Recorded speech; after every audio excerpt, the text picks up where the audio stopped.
It's time to give you West Ham's latest transfer news, rumours, gossip, anything you can find online. We're going to give it to you on a video format so you can just listen to it if you're in the car, fancy just watching a bit of YouTube videos. Anyway, first up news is the rumours that Arnautovic is looking to leave. Apparently the rumour started from his brother, who is his agent, is stating that he is looking to play at a higher standard, which is, I think that's a no-brainer for any footballer. I think they all want to play at that standard. Anyway, the brother has stated that Arnautovic is keen for a move and keen for more money, and apparently the rumour floated about since West Ham showed interest in signing Nasri, which is a whole nother ball game. The rumour was Nasri, or potentially, is still training with West Ham, and in the hope that he can earn a contract. Nasri was serving an 18-month ban for doping problems, and he's not played football for a long time, so apparently when he turned up to West Ham he wasn't fit. West Ham took a bit of a back seat on it, but he potentially is demanding 80 grand a week, and I think that's going to be the stumbling block for West Ham, because there is a lot of money there for a player that's not been playing. To add matters to the mix, Arnautovic is probably looking at that thinking, oof, I'm not the highest earner at the club, and you know, maybe I should be. And he's within his rights to think that. But again, it's all rumours. Arnautovic has been out online. He's stated on a few other sites that stop, you know, spinning the rumours. They're not true.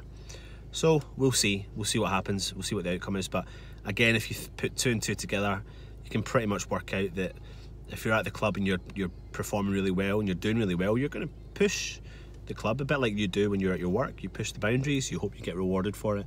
And if he is the best player at the club, which he currently is, then he should be getting rewarded for it. And if not, and to be fair, give him the benefit of the doubt, even if he's not looking at moving, if he's playing at West Ham and we're going to be mid-table or below and other teams are interested, do you really blame him? I mean, I'm West Ham through and through, but you want to win trophies, and if a club is, it's going to show interest. Do you actually blame him if we can't progress into that top six?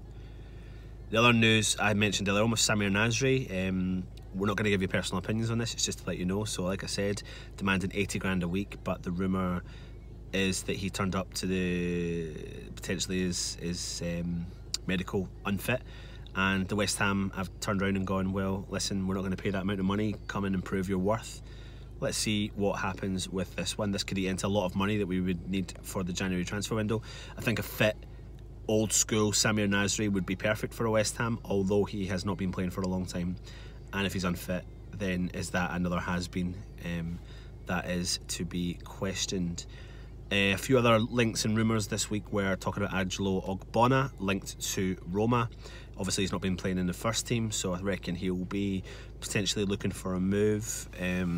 You know, I think really his only way into the team is if Ogbonna and Diop either or get suspended or injured, but I don't think he's probably got a long-term future at West Ham anymore, so I could potentially see that one happening. Just be interested to see how much money we could potentially get from him, but we'll see.